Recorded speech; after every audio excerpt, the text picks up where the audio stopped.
Part 4. You will hear a professor of philosophy giving a talk on the ancient philosophy of Stoicism. First, you have some time to look at questions 31 to 40.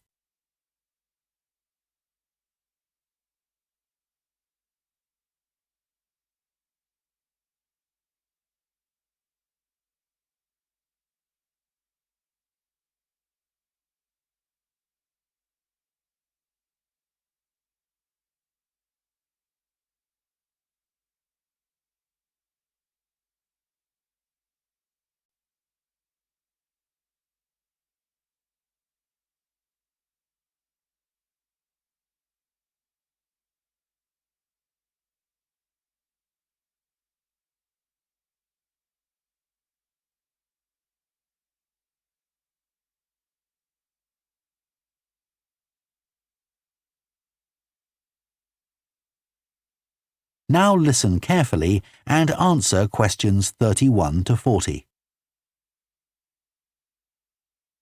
Ancient philosophy is not just about talking or lecturing or even reading long, dense books. In fact, it is something people have used throughout history to solve their problems and to achieve their greatest triumphs. Specifically, I am referring to Stoicism, which in my opinion is the most practical of all philosophies and therefore the most appealing. Stoicism was founded in ancient Greece by Zeno of Citium in the early 3rd century BC, but was practiced by the likes of Epictetus, Cato, Seneca, and Marcus Aurelius. Amazingly, we still have access to these ideas, despite the fact that the most famous Stoics never wrote anything down for publication. Cato definitely didn't. Marcus Aurelius never intended his meditations to be anything but personal. Seneca's letters were, well, letters, and Epictetus's thoughts come to us by way of a note-taking student. Stoic principles were based on the idea that its followers could have an unshakable happiness in this life, and the key to achieving this was virtue.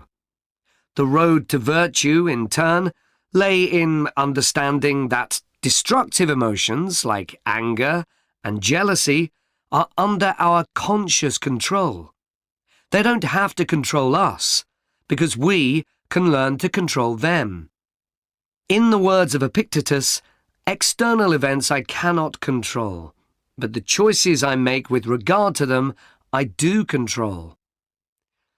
The modern-day philosopher and writer Nassim Nicholas Taleb defines a Stoic as someone who has a different perspective on experiences which most of us would see as wholly negative. A Stoic transforms fear into caution, pain into transformation, mistakes into initiation, and desire into undertaking. Using this definition as a model, we can see that throughout the centuries, Stoicism has been practiced in more recent history by kings, presidents, artists, writers, and entrepreneurs.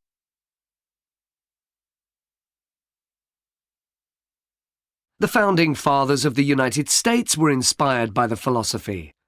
George Washington was introduced to Stoicism by his neighbours at age 17, and later put on a play based on the life of Cato to inspire his men. Thomas Jefferson kept a copy of Seneca beside his bed. Writers and artists have also been inspired by the Stoics. Eugene Delacroix, the renowned French Romantic artist, known best for his painting Liberty Leading the People, was an ardent Stoic, referring to it as his consoling religion. The economist Adam Smith's theories on capitalism were significantly influenced by the Stoicism that he studied as a schoolboy, under a teacher who had translated Marcus Aurelius's works. Today's political leaders are no different, with many finding their inspiration from the ancient texts. Former US President Bill Clinton rereads Marcus Aurelius every single year, and many have compared former President Obama's calm leadership style to that of Cato.